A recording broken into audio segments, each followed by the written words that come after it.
So these slides are on auto advance, so I gotta wait. How y'all doing?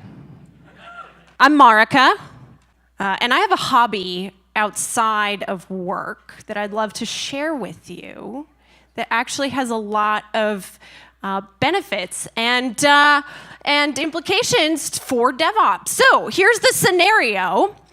I am the new manager of development enablement, and I have taken ownership of continuous integration and continuous delivery tools that have sustained a 9.0 Cascadia Subduction Zone Earthquake, aka communal ownership as the engineering org scales. Critical infrastructure is heavily impacted. Leaky commit deploy pipelines are everywhere. Docker in Docker is crumbling like unreinforced masonry. All users experience a profound lack of stability. Other managers might panic. Luckily, I am an active neighborhood emergency team member and have relevant training for this situation. When Portland experiences a major disaster, such as a Cascadia Subduction Zone Earthquake, it could be up to 2 weeks before professional first responders, such as firefighters or medical personnel, can help in neighborhoods. All over the world, studies have shown that after a major disaster, up to 96% of people who require rescue are rescued by their neighbors and not by professional first responders. The NET program trains volunteers in every Portland neighborhood how to save lives safely and effectively. So I apply my NET training to this CI/CD situation. First, I check myself for injuries. All good. I make sure that my family is safe. All good. So I dress for the weather, put on my personal protective equipment, and head out. The first lesson I learned in NET is to never go in alone. Trying to put out all the fires in your CI/CD system makes you part of the problem, not the solution. So hire a team or enlist volunteers. Use pair programming when making changes or fixing issues in your system, but do not try to be a hero. Heroes end up overestimating their abilities, making mistakes, and causing a bad situation to become worse. Time and effort then needs to be spent rescuing the heroes from themselves, diverting critical resources away from other problems. Don't be a hero. When prioritizing disaster response efforts, NETs focus on doing the greatest good for the greatest number in the shortest amount of time.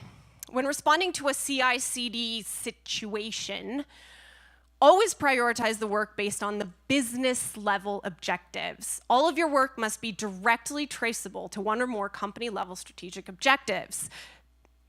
There may be many important improvements that must be made, but you must be decisive and accept the fact that you cannot do everything. Focus. Do the thing that is going to be most valuable. Remember that ultimately your success as a leader will come down to your ability to deliver value. As a NET, I have met a lot of folks who know that it's likely that a Cascadia Subduction Zone Earthquake will happen in their lifetime, but their sense of urgency is low, and so they haven't taken any steps to prepare. As a manager of development enablement, I also sometimes struggle with implementing change because complacency is high. Another fire. Generating a strong sense of urgency is critical to any change effort in both your neighborhood and in your workplace. One way to do this is to remind people of the consequences of inaction.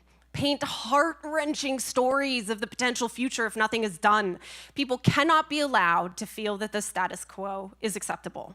And then give people an alternative vision of the future and communicate that vision over and over and over again. Tell them at the all-hands meetings, tell them at the staff meetings, in one-on-ones, mention it in your emails or Slack messages. People need to hear something 17 times before they start to believe it. I've come to realize that the reason my NET training is so relevant to this CI/CD situation is because NET is like DevOps for cities. Think about it. Neighborhoods are like devs. Professional first responders are like ops. Ops can't be everywhere at once. Devs need to be equipped to respond to their own issues. How do you scale ops? You make ops a normal part of development.